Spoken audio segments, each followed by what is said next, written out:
DAP and Bersatu will need to work within the Pakatan context to create a very strong Pakatan message. We must avoid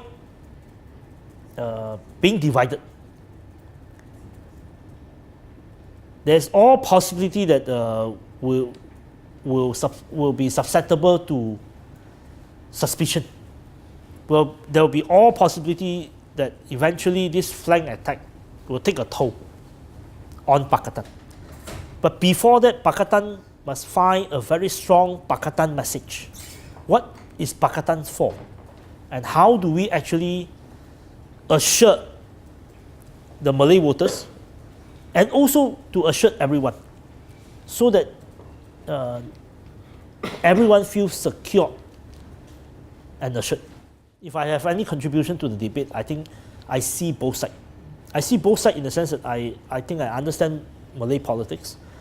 I read Bahasa, I read the discourse, but at the same time I also read the discourse on the non-Malay side. It is really a mirror reflection. When the center is not strong, or the center doesn't have a clear central message, then you are susceptible to flank attack. And this is exactly what the opposition is doing now. Tan Sri Rais Yatin's comment on the DAP needs to soften its stance towards Malay. Do you agree with that? So I come back, Bersatu and DAP, they were both almost impossible allies. Yeah.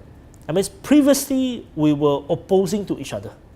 We come from very different background, and we come into this alliance or this coalition. This is a grand coalition. Now, the Pakatan Harapan is a grand coalition of Mahathir and Anwar and the forces aligned to them, as well as a grand coalition between Bersatu and the DAP.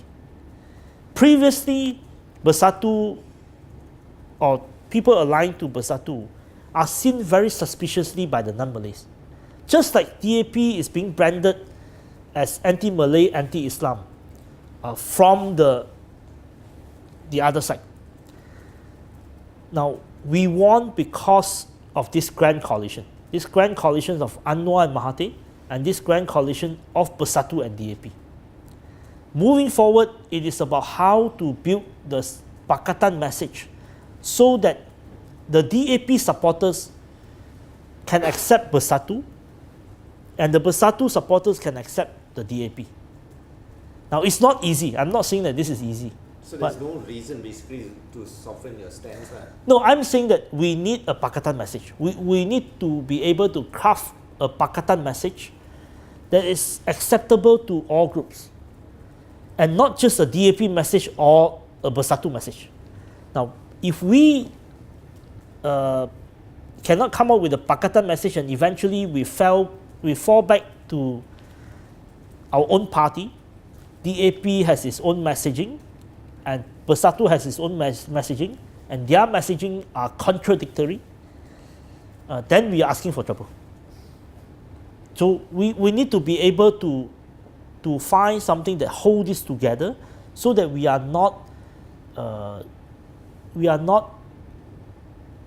being what they call put into a situation where we have to contradict each other. So we need something. We need something that go beyond the previous ideas. Previously, there was a lot of ideas, but we must sit down and see how to find a Pakatan messaging so that eventually we break the cycle. What UMNO and PAS and MCA and MIC want is actually we are back in the same cycle. Back in the same cycle, Malaysia will continue to be racial for the next 50 years. And what we are trying to do is that we want to break the cycle. We want to ensure that years and years and years to come, we are all proud of this Malaysian nationhood. And we all feel that we're not suspicious of anyone. Not easy, but this is where I think we should aim for. What happened to DAP's strategy of going into the Malay, making inroads into Malay areas, such as capturing the voters in Perlis, Kedah, Kelantan, Terengganu and Pahang after G14, moving towards G15. So what so far has DAP done? I think DAP and Pakatan as a whole will first have to consolidate the urban support. Now, not everyone realizes that nearly 80% of Malaysians are urban people. 70% of Malays are urban people, except that some of them vote in their rural homeland or rural village. But most of us are actually urban, and I think for the DAP, we need to we want to be a national party. We aspire to be a national party where we have branches and also representation everywhere in the country. But of course, most importantly, Pakatan will have to be able to lead and also convince the urban population, and from there build a national presence. And coming back to this UMNO PAS alliance, do you think it will last long? And also MIC and MCA, do you think all of them are going to come together? They will come together if they win power. I mean, they are now going separate way in order to conduct this flank attack, to fan racial unhappiness, anxiety, and eventually racialize the opposition. But if they win power, then they'll come together. But the point is that if we can actually put forward a very strong center, construct a very strong center, put forward a very strong Malaysian message, then they will have no place. They will only be able to gain traction if we fail to build this strong center. What is the strategy, and when can Malaysians see this strong center and this message?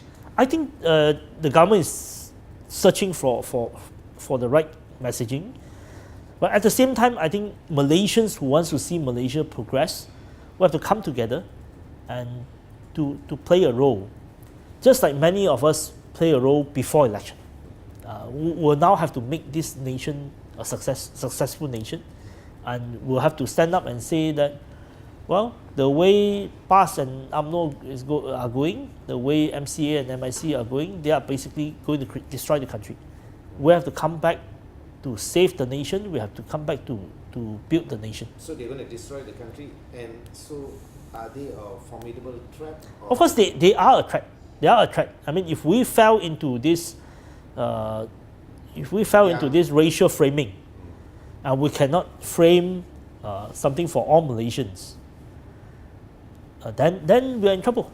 Of course, they are a formidable threat if we fell into their framing. But this cannot be done just by the political leadership. What I'm saying is that they are going to go on a movement strategy. They are going to go on a disruption strategy, and we cannot lay back. But most importantly, Malaysians cannot lay back. Malaysians must come forward to build this nation. Yes, but sir, now you see UMNO and PAS are spewing negative perceptions towards DAP. They are attacking DAP. So what is DAP's counterattack? The DAP cannot just protect itself from all this attack, just like the MCA and MIC attack against Bersatu. Bersatu alone cannot fight back in this realm. It has to be done through Pakatan. That means Bersatu and DAP in this grand coalition, we must have the same message. So it's not a DAP problem. To counter them together. So that means Bersatu and DAP has to come together to counter MIC and MCA, and also to counter UMNO and PAS. Yeah. Because if we go separate way, if this is a DAP problem, then it will be a DAP problem. Correct, but you say DAP and Bersatu have to come together. Aren't they already together? Yeah, but messaging wise, we cannot go on a separate message. Yeah, we will have to come up with a single message, because at the end of the day, Bersatu will need the coalition to communicate with the non-Malays audience, just like the DAP would need a lot of help in the context of Pakatan to communicate to and to not to be singled out.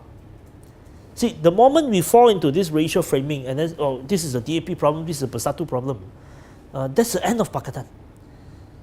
So I think that message is important, that we are in this together. How do we actually eventually tell everyone that we are in this together in Pakatan, and we're in this Malaysia project together? We're in this Malaysia project together in the sense that we must not see this from a racial point of view.